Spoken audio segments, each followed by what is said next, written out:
egg and altimeter section. Every part that comes down has to do so safely. So if you spit an engine casing where your rocket separates and the body separates, wasn't supposed to, but it did. If it flutters down horizontally, okay. If it comes in like a bullet, DQ, disqualified. It's unsafe.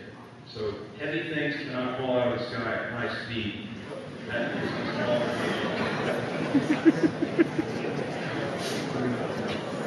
That's the safety code. Okay, so how about the reflight? Next one. How do you get a reflight? Something really, really bad happened and you think you deserve a reflight. What are the reasons that you could get a reflight? If your rocket engine blows up, we call that a catastrophic failure. Great big kaboom, the casing splits and your rocket's back end is fragmented. That happens on about 1% of rocket motors, unfortunately, but it does. So 1 or 2 of you will probably have a KO. If you have a backup rocket, you'll get another flight. That won't be held against you. If you have a 1-second delay on a motor that's marked for 6, if your delay is clearly grossly off, I mean not by 1 second or 2 seconds, but like it just didn't work. The RSO may say, okay, I saw that delay, that was 1 second, it wasn't 6, it was supposed to be 6, okay, that was KO. But if your delay was 5 seconds instead of 6, that's just normal measurement error, so it has to be gross and obvious. If your egg and altimeter lands in a power line or a tree that you can't reach, you get a reflight for that. And if your altimeter failed to function, although you used it properly, we would give you a reflight. So what does fail to function mean? It doesn't mean the battery fell out, that's your problem. It means that the altimeter triggered, but it reached a score of between 1 and 50. It's not supposed to be able to read a score between 1 and 50. It's not supposed to trigger until 50 feet of altitude. It shouldn't ever read below 50. So if it doesn't read 0, but it reads a number, but that number is less than 50, that's an altimeter malfunction. We'll give you a reflight on that.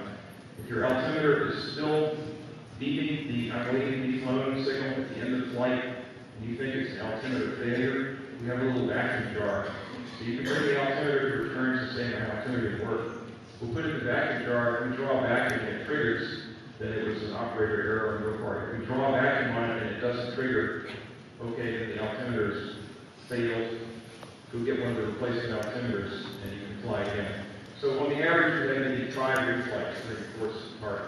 It's not common, and it has to be due to something that wasn't your error. Okay, so we'll work a reflight in. As soon as you get a reflight authorized, you should go back to check-in and say, yeah, I've been authorized to reflight, and I'm the only person who can authorize it. So go back to check-in right away and we'll work again. We have 6 reserved spots in the last flight round, but if we can fly you sooner, we will. Next slide. And disqualification means your rocket fell out of the sky way too fast or it went unstable, and so your score doesn't count. It's judged by the range safety officer. It can be appealed to me, but typically that doesn't do much because the RSOs saw the flight. And we're not looking to disqualify anybody. So if your rocket cartwheels and over end, it was unstable, okay, we all know that was a bad flight, that would be disqualified for unstable.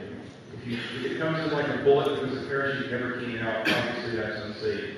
So we're not looking for reasons to DQ, but some flights just won't go very well.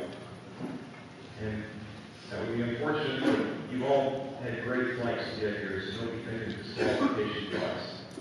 Think positive thoughts. With that, what I would like to do is take a few questions, and then I will stay up here and handle individual questions rather than have the whole audience say, listen to all this. I'll take 5 or so questions from individuals. So please stay silent while those questions are being asked. And then we'll dismiss, and I'll stay here for other individual questions. Andrew? If you go to check-in and you press your rocket and lay it off the pad and it's drizzling or raining, is there any provision to cover it? Oh, sure. Bring umbrellas. Bring clear plastic bags. Sure, we've flown TARCs in the rain before. Rockets, don't necessarily like rain, so bring an umbrella, bring a plastic bag, drape it over your rocket until you're ready to fly, then raise your paddle, pull the plastic bag off, and you're good to go. Or you can stand over an umbrella and hold it over your rocket before it's sinking. That makes a great picture, by the way.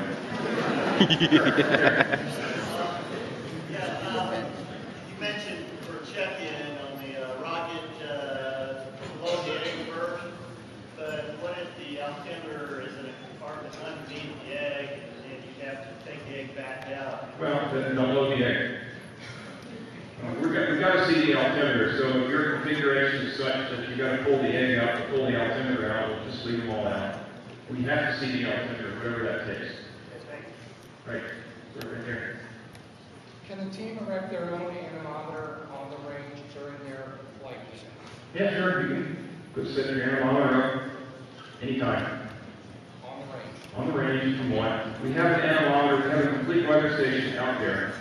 However, it's right between the two ranges, and we'll have somebody there and it'll read out. However, if you want your own instrumentation, you may bring your own instrumentation, just like you bring your own pad. When you're done flying, by the way, please do leave the launch field. We have exhibits, we have a presentation competition, we have the rocket building. Don't hang out on the launch field. We want the minimum number of people possible out there. So after you're done flying, get off the field and wait to see how your flight scores. Maybe you get a reflight or a second flight. Are there any other questions? One more question back there. Sir. My question is, do we have to remove the rail when we exit the launch field if we bring our own? You're using your own rail, so you have to bring your own rail out to the field, and we ask you to remove it when you're done flying so that you don't impede the pad. If you need help, get an NAR person to help you. There's no adult going out on the field, so if it's too heavy for you to move, you know, you're going to have to get some help, but it can't be an adult from your team. Any other questions? One more question. Once the team goes into the participant area, are they allowed to come out? Yeah, if the team goes into the team area and they need to exit for some reason, like they forgot something, sure, they can go out.